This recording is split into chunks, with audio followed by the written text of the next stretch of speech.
મિત્રો, અત્યારે અમે ગુજરાત વિદ્યાપીઠના આઈસીટી ફેકલ્ટીમાં ડિપાર્ટમેન્ટ ઓફ લાઇબ્રેરી સાયન્સમાં વિદ્યાર્થીઓ સાથે હું અત્યારે હાલ છું. વિદ્યાર્થીઓ અહીંયા MLISC કરે છે, ઇન્ટિગ્રેટેડ કોર્સ છે. MLISCમાં જોઈન છે. MLISC એટલે master of library and information science. તો આ બધા વિદ્યાર્થીઓ સિનિયર અને જુનિયર બંને વર્ષના અમારી સાથે છે. હવે એમને કેટલાક પ્રશ્નો પૂછીશું આપણે કે લોકો કેમ આવ્યા છે અહીંયા, ભણવા માટે કેમ આવ્યા છે, ભણવા માટે, નોકરી માટે કે કેમ આવે છે, એના સંદર્ભમાં આપણે વાત કરીશું. અહીંયા પહેલાં જ આપણા મિત્ર બેઠા છે, સિનિયર MLISCના સ્ટુડન્ટ છે ધવલભાઈ પરમાર. ધવલભાઈ, તમે ક્યાં રહો છો? નરોડા. પ્લીઝ વાત કરશો સ્ટુડન્ટ. તમે કેમ આવ્યા છો અહીંયા? MLISCમાં પ્રવેશ કેમ લીધો તમે? સર, MLISCમાં એટલા માટે પ્રવેશ લીધો છે કેમ કે નોકરી મેળવવા માટે અને રોજગારી મેળવવા માટે. બરાબર, આપણા જે ભૂતપૂર્વ વિદ્યાર્થીઓ હતા, અમારા જે સિનિયર હતા અને એમના પણ સિનિયર હતા, તો લાઇબ્રેરી સાયન્સ કર્યા પછી સર જેટલા બી સ્ટુડન્ટ છે લાઇબ્રેરી સાયન્સમાંથી જે કોર્સ કરી ગયેલા છે એ કોઈ બેકાર નથી સર.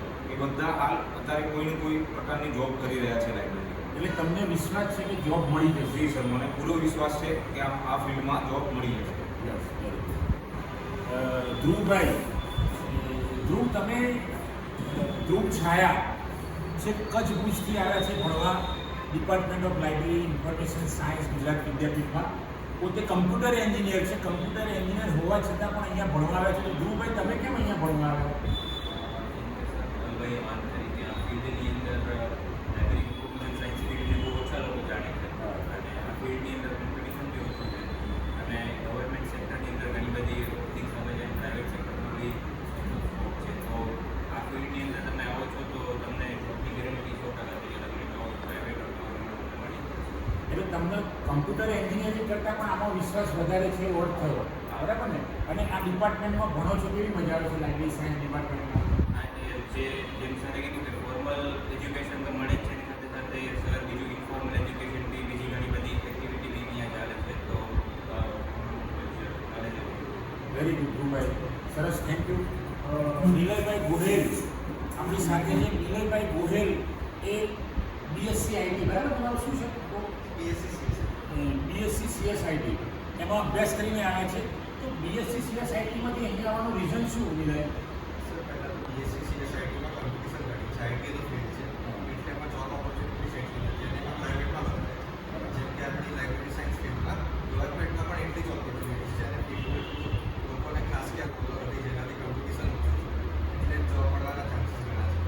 અચ્છા, તમે department of library and information science Gujarat વિદ્યાપીઠમાં અત્યારે ભણી રહ્યા છો, તો ભણવામાં તમને મજા આવે છે કે કંટાળો આવે છે?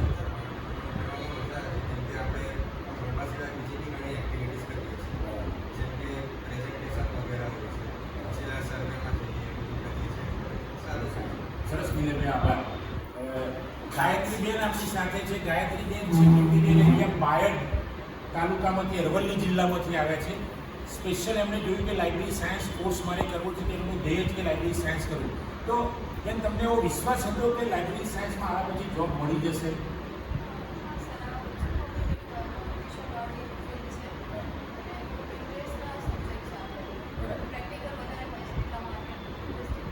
અને વિભાગમાં તમને કેવી મજા આવે છે ડિપાર્ટમેન્ટ ઓફ લાઇબ્રેરી ઇન્ફોર્મેશન સાયન્સમાં?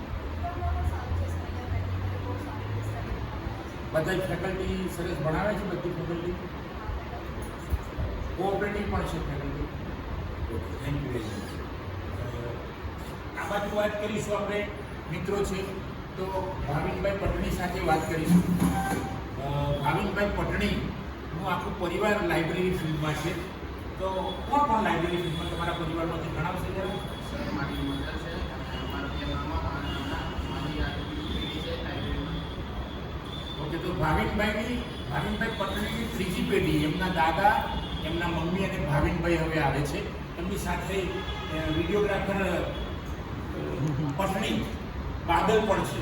કારણ કે બાદલ વિડીયોગ્રાફી કરી રહ્યો છે એટલે વાત નહીં કરી શકે, પણ બાદલને બંને ભાઈઓ છે.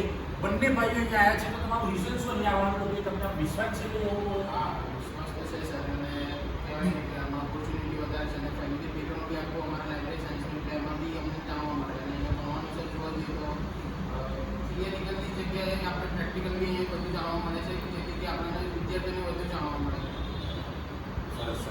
અને તમને વિશ્વાસ કરો એવું તમે મળી જશે. ઓકે, અહીંયા આગળ આપણે વાત કરીશું માહલા વિરલ.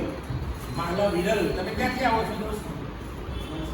વલસાડથી છેક આવે છે. વલસાડ લગભગ 350 કિલોમીટર ઉપર હશે ને. 400 કિલોમીટર 432 કિલોમીટર દૂરથી માહલા વિરલભાઈ અહીંયા ભણવા આવે છે. તો ભણવાનું અહીંયા આવવાનું રીઝન કેમ? ત્યાં ના ગયા તમે? વિદ્યાપીઠના ડિપાર્ટમેન્ટ ઓફ લાઇબ્રેરી સાયન્સમાં કેમ આવ્યા તમે?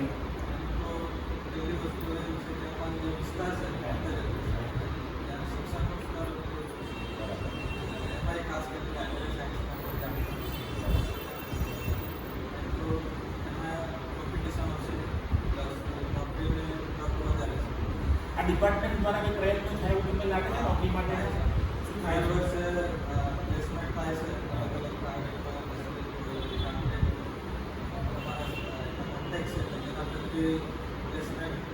જે પણ વિદ્યાર્થી આવે છે મોસ્ટ ઓફલી બધે નોકરી મળે જ છે અને જો થોડી વધારે મહેનત કરીએ government. Very good, very good, સરસ સરસ, આભાર. આપણી સાથે છે અંજલિબેન. અંજલિબેન કપરાડા તાલુકાના કયા ગામના? અંજલિબેન કપરાડા પ્રોપરના છે. એકદમ ઇન્ટિરિયર એરિયામાંથી આવે છે, પણ છતાં એમની ભાષા શુદ્ધિ જબરજસ્ત છે. એ સરસ ઇંગ્લિશ પણ બોલી શકે છે. તો આટલા ઇન્ટિરિયર એરિયામાંથી આવવા છતાં પણ બેન, માહલાભાઈની વાત કરી તો એ બીએસસી કરેલું છે એમને, છતાં પણ લાઇબ્રેરી ફિલ્ડમાં આવે છે. તો બેન, તમે કેમ અહીંયા લાઇબ્રેરી ફિલ્ડમાં આવ્યા?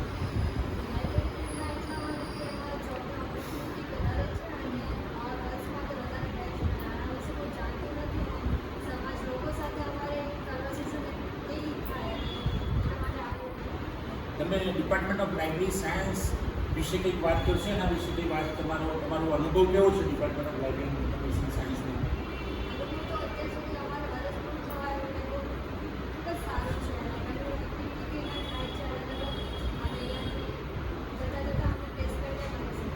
એટલે તમને વિશ્વાસ છે કે જોબ મળી જશે એવો વિશ્વાસ છે? Very good, very good. આગળ આપણે મિત્રો જઈશું તો દીપિકાબેન. દીપિકાબેનની ખાસિયત એ છે કે સામે ધવલભાઈ અને દીપિકાબેન, જેની જોડે પહેલી વાત કરી દીપિકાબેન જોડે અત્યારે વાત કરી રહી છું, એના પહેલાં ધવલભાઈ સાથે ફર્સ્ટમાં આપણે એમની સાથે ટોક કરી. તે બંને કપલ છે, તો બંને જ સાથે આવ્યા છે. તો તમને કેમ બંનેને આ ફિલ્મમાં આવવાનું થયું?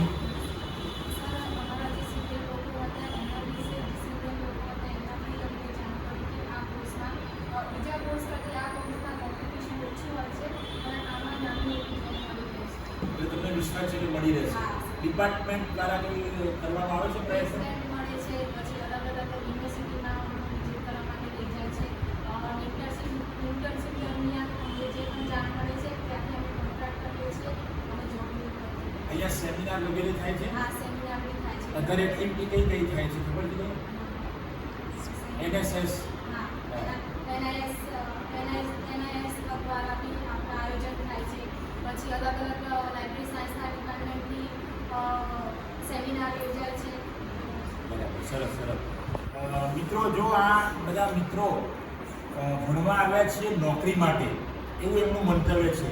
કારણ કે ભણવાનો કોઈ એમ જ અર્થ ના હોય કે મળતું ના હોય, વળતર કોઈ પણ રૂપે વળતર મળવું, કાં તો જ્ઞાન મળવું છે. અને જ્ઞાન મેળવવા કેમ આવીએ છીએ આપણે? તો આપણને રોજગારી મળી. તો આ બધા મિત્રો જે લાઇબ્રેરી સાયન્સના સિનિયર જુનિયર બંને વર્ષના મિત્રો છે, તો એમની એવી ઈચ્છા સાથે આવ્યા છે અને એવી શ્યોરિટી છે એમને કે અમને જોબ મળી જશે. અને હું પણ ભગવાનને પ્રાર્થના કરું કે મહેનત કરશે અને મહેનત કર્યા પછી એમનું કિસ્મત ખુલી જ જશે 100%. અને લગભગ લાઇબ્રેરી સાયન્સમાં બીજા ફિલ્ડમાં જોઈએ એની કોમ્પિટિશન નથી કરતો, પણ ઘણી ઓછી બેકારી છે. તો મિત્રો, આપ પણ આવો Gujarat Vidyapith department of library and information science ICT વિદ્યાશાખામાં અને પ્રવેશ મેળવો. અત્યારે હાલ ઓનલાઈન પ્રવેશની પ્રક્રિયા ચાલુ છે. તમે www.gujaratvidyapith.org પર જાઓ અને એડમિશનમાં જાઓ અને ત્યાં તમારું ફોર્મ ભરો. એડમિશન ચાલુ છે. ઓકે મિત્રો, થેન્ક યુ. જય હિન્દ, જય ભારત.